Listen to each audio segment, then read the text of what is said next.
I got to see Connor grow up from infancy with a group of 10 other kids. And all kids are different, but it really became clear that Connor was hitting his milestones much, much later than the other children in this peer group were. He turned over late, he walked late, he didn't have words up to the point where he was diagnosed. He didn't point, he didn't make eye contact. He was a very affectionate child, but he didn't do all these things that these 9 other kids were doing. So we had an idea that there was something going on, but we didn't know it was autism. FEAT is an organization that basically provides community access to other families through a listserv and a resource guide that gives you access or at least a listing, one place to go for a lot of service providers. We were really lucky. FEAT puts out a therapist list every month. And we went through the therapist list and we're like, oh, this person lives close to us, let's give her a call. And she stayed with us for 2.5 years and was a huge influence on Connor. And you know, one of the other things that's really great about it is you get to meet other parents who, you know, are going through what you're going through. FEAT of Washington is an organization that was founded originally by a small number of families.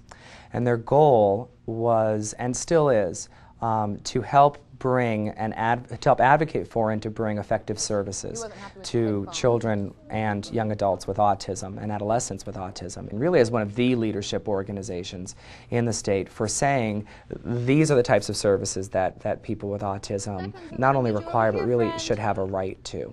FEAT provides quite a lot of value. They provide leadership, they provide education, training, and mentoring to parents, they provide direct clinical services, and they provide a fair amount of support to help others improve what it is that they're doing. Did you get it? Should we go get Buddy? When we first found out that Billy was diagnosed with autism, and at the time that we did that, we had ourselves on a waiting list so that we could get in an evaluation and confirm what I already knew, so we could start the process. It's still overwhelming once you get that analysis, because they give you a packet of information and they kind of just, here you are and there you go. I mean, it's really, you get this diagnosis and you're like, and now what, right? You're given this packet of information and you're devastated because you don't want anything wrong with your child. So back when we were doing this, we called around to a lot of different places. FEAT of Washington was the only place that responded back to my phone call. Ready? Touch yellow. That's 1. Touch blue. That's 2. RSA stands for Rising Star Academy, and it's FEAT's preschool and kindergarten program. It was launched, it opened its doors October 1st, and the response from the community has been fantastic. Going back to FEAT's core values, the first core value is that all FEAT clinical services programs fill a gap need in the community. While there are preschool and kindergarten programs for students on the autism spectrum in our community, what there aren't are programs that integrate those students with autism with typically developing peers, with socially typical peers. And we know from the research literature that that's an absolutely essential component, especially to early childhood education. Rising Star Academy exists to be a model program in 3 areas. They exist to be a model program in early childhood education generally, so irrespective of disability.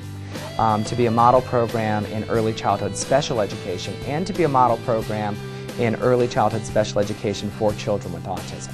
I think it's respecting every child for who they are. I think that's very much of a strong value of FEAT. Yeah, I think for children to be respected and to be valued and to be given every intervention that makes sense for them. I think it translates in a lot of ways. One of the biggest ways is every child here, we have kids who are on the spectrum and who aren't on the spectrum. Every kid has an individualized program plan, so every kid's program is tailored exactly to what their needs are, whether that's mostly social skills, language skills, reading. At the beginning of the year, every kid got a battery of assessments, and we designed their programs based on that. Also, we provide really high quality intervention. All of our staff is very high trained. Do you agree? Yeah. All our staff is very high trained, very highly trained. We employ a lot of different teaching methodologies, but the one that we're using the most is precision teaching, which is really a data collection system. 14, 15, 16, 17. Oh, higher than you're going. again. Nice job. You can play, Vikrins. Good for you. All right, get ready. As individuals become older, our main goal is to try to provide them a way to start navigating through their own life and become who they want to become. We also are in the community setting daily. So students are out shopping, riding the bus, going to museums every day. Feet does need support and resources to continue to expand and grow, and there are many pieces to providing quality intervention that we're unable to do at this point yet. Learn ways to control behavior, which is okay behavior, which is not okay behavior, like expressing your problems. FEED ensures that a maximum amount of the dollars that are contributed go towards direct program costs, go towards directly providing high-quality services to kids on the spectrum and young adults and teens on the spectrum. There's always room for contribution, whether that contribution is financial or otherwise. There's always room for contribution. One of FEED's taglines is that every child counts, and just as every child counts, so does every dollar. Every dollar that's given helps us do even more for even more people.